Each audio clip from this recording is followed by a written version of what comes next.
So sugar. So AGEs. So AGEs are all about how sugar can affect molecules within the body.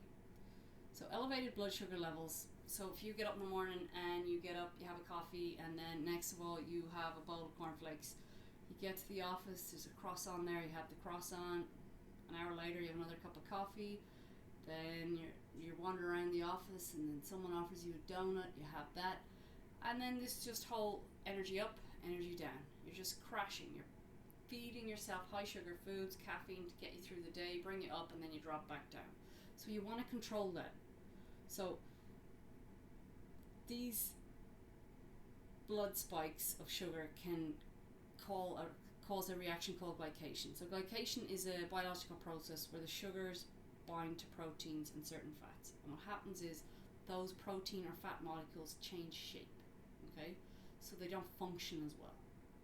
And these deformed molecules are then called advanced glycation end products, so your AGEs. So the body doesn't recognize these AGEs as normal. So your immune system is going to react to them, and it's going to set off an inflammatory response. So if you live on that sugar roller coaster full of highs and lows, the inflammation will stay switched on because your body is constantly trying to deal with the damage that these strangely deformed molecules are making. So if these proteins or fats are going around your circulatory system, so they're going around your arteries and your veins, and this odd shape nicks off the side of your artery, what's going to happen is your body's going to lay cholesterol down as a band-aid, because cholesterol is actually anti-inflammatory.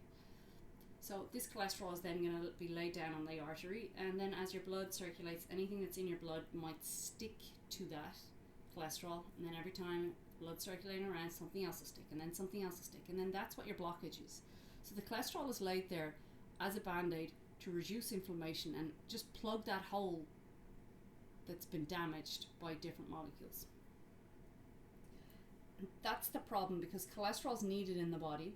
It's made in the liver, like your body actually makes cholesterol. So don't demonize it and think it's the worst thing in the world. Your body makes it for a reason, and it makes it because it needs it. So once this blockage kind of forms, like, this can be a silent problem. So the formation is just, it's going to be there, it's going to keep on going, it's going to keep on building, and then you're going to reach a tipping point. So when you reach this tipping point, that's when the problem is. And, you know, it may not present itself until you hit your 40s or 50s and you just have a heart attack.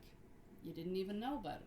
You had a heart attack, you felt fine, and then a heart attack, or you've got high cholesterol or high blood pressure.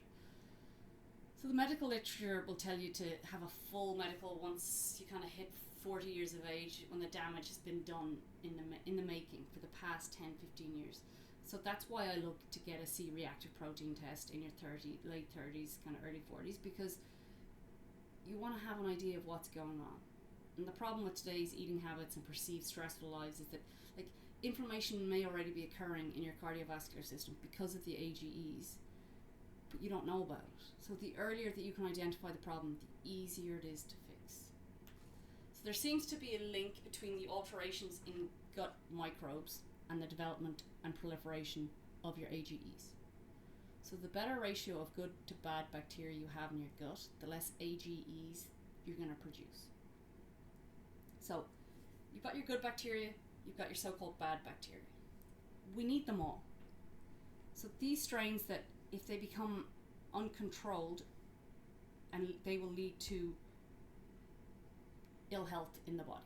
So let's think of it, you've got a forest, and you've got X amount of good trees and an X amount of supposedly bad trees. The bad trees are fine. Like, let's think of them as nettles. So the nettles are fine as long as we keep them under control, the weeds. And then we've got your trees growing, your grass growing. You want those all healthy and they're all fine. But then something stimulates the nettles to grow out of control, and they try to take over the grass. They try and take over any bit of space that they can, so they populate. So what happens is there's way more nettles than there should be. The grass is crowded out and the trees are still there, but they're not doing as well as they should be. So we're looking to still keep that bad bacteria, but keep it where it should be.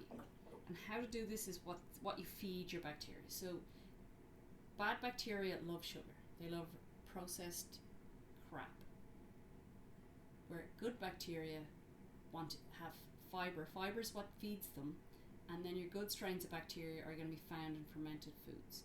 So you want to eat fermented foods just to make sure you're keeping your population of good bacteria up, and you want to eat fibre to feed those foods. So bananas, oats, garlic, onion, artichoke, these are all foods that are going to supply the good bacteria with prebiotics so it can feed on it. So that's super important to keep your bacteria in good balance. You don't want to have high sugar diet. Another reason for keeping your sugar low. So high glucose levels create a lot of problems with free radicals, and that can damage the blood vessels and play a role in laying down of cholesterol and the formation of plaques, which can lead to stroke or heart disease. Cholesterol has anti-inflammatory properties, so please don't always be afraid of cholesterol. We do need some in the body. So LPSs. So LPSs are a potent stimulator of the immune system. So an LPS is essentially, it's an endotoxin. So what that means is it's made in the cell, and it's used by bacteria cells in their membrane to protect it from being broken down during the digestive process. So bile is what breaks down fat to make it absorbable.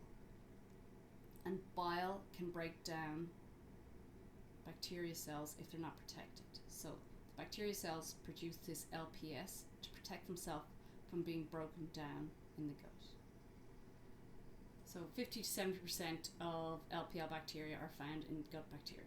So if the LPL is found in your bloodstream, or it shouldn't be, it can lead to major inflammation because the immune system is going to turn on, it's going to think something's wrong, it's going to lead to tissue damage. So the lining of the intestines, known as tight junctions, so just take your fingers and stick them together. So they're nice and tight and nothing can actually wedge in between your fingers. This is what the lining of your gut should look like, and they're called tight junctions.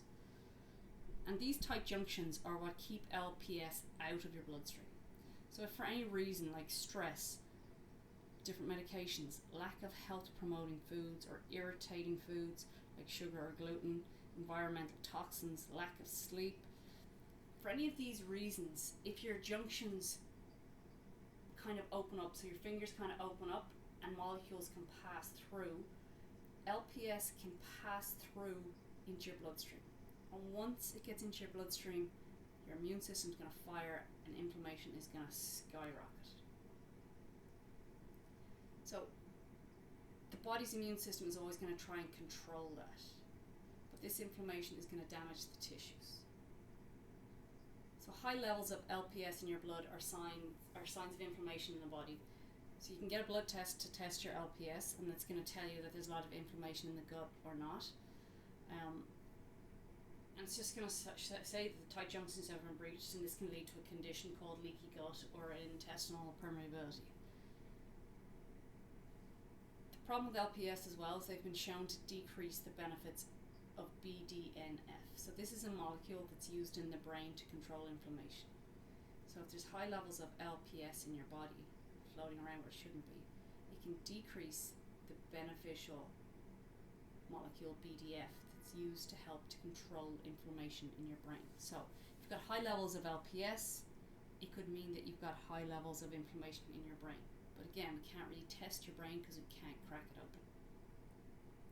So if the body's gut microbes, so your gut bacteria, if they're imbalanced, like we talked about with AGEs, this can have a disastrous effect on the molecules like LPS, and they can end up in circulation and go rogue, and that's where you're in problem. So you always want to think about the health and the variety of bacteria in your gut, feed them with fibre and fermented foods, and reduce your refined sugar. We're always looking to decrease AGEs and LPS, and this is one way of doing it. LPS is considered to be the key link between the SAD diet and then obesity, metabolic disorders like diabetes and inflammation.